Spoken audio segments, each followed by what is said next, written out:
Hey, beautiful people. Good morning. Greetings to you. Welcome back to Motivations and Memoirs. I am Aberika. If this is your first time, special welcome to you. Oh, it is a brand new day and the beginning of a brand new week. What a God good. Let us remember to give Him thanks. Let us remember to just pause and reflect on His goodness as we embrace yet another time for new experiences, new favor, and new blessings. Gentle people, continue to walk in your authority. Remember to share this video and leave a comment. So guys, we were raised and were socialized to believe that success is in what we accomplish, whether it is through our jobs or handed down to us from family, or appearances or financial statuses, etc. Yes, they've told us that these things are pretty much what defines us. However, the question of identity, was created and fashioned through our individual experiences, through our families, through our relationships, through culture, through media, and yes, through society at large. Now, we're constantly forced to define who we are, but we're forced to define who we are by human standards. But the question must be answered. And that question is, who am I? Friends, who are you? Now, who am I can only be defined, can only be answered, can only be interpreted by you and I, and certainly not according to populous beliefs. Remember, however, you will never be able to answer the who am I question until you have met yourself. Yes, I'm saying it again. Until you have met yourselves, you will never be able to answer that who am I question. Of course, knowing who you are and whose you are is what truly defines you. So listen to me, you're God Pitney. You belong to Him. You were created by Him. You are special and you were wonderfully made by Him. So you're God Pitney. It's not what your family says, and it's certainly not what society says. Additionally, it is what you know about yourself on the inside.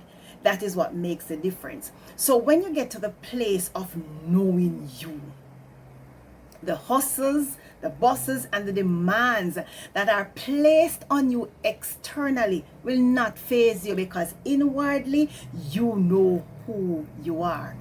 Who am I is what allows us to stand out when we experience failures or when we lose the favor of others.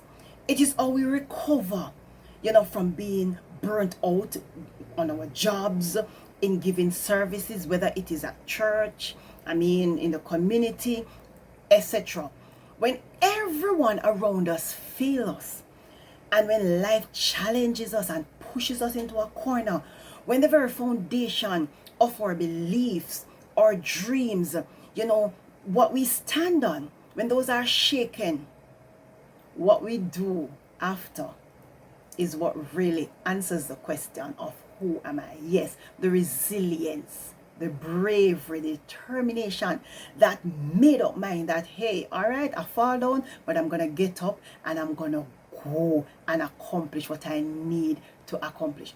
So when persons criticize you and dictate who they think you are or who they think you should be, that does not speak to who am I.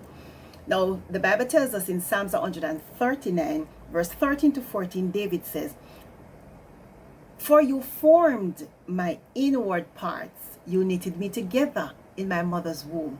I praise you, for I am fearfully and wonderfully made. Wonderful are your works. My soul knows it very well." So when you know who you are, when you know that you're God's child, nobody can tell you anything and you grab it. Oh no, you learn to reject, you learn to push off, you learn to back up, the things that want to come at you and want to change, who you are. Now, who am I is not determined by the description of others, I said it already, or the names that you are called. But who am I is who you are on the inside, not who they define you as.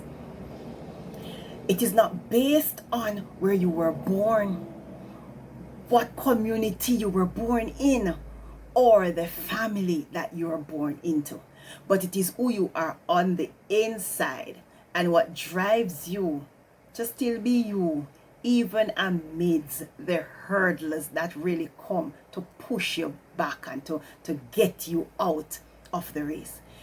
Guys, never adapt to people's opinion of you. Search within you who you are. Who are you? You can answer that question from a clear conscience, believing that you were created by God as royalty. You are His royal priesthood. That's what the Word of God says. Beautifully and wonderfully made. Not determined by man's opinion, but God's child. Have yourselves a great week, and remember, what defines you is what is on the inside, not the external forces. God bless. Walk good. See you next week. Remember to share this video with someone, leave a comment, and give this video some likes, guys, and I will see you next week. Walk good and take care of yourselves. God bless.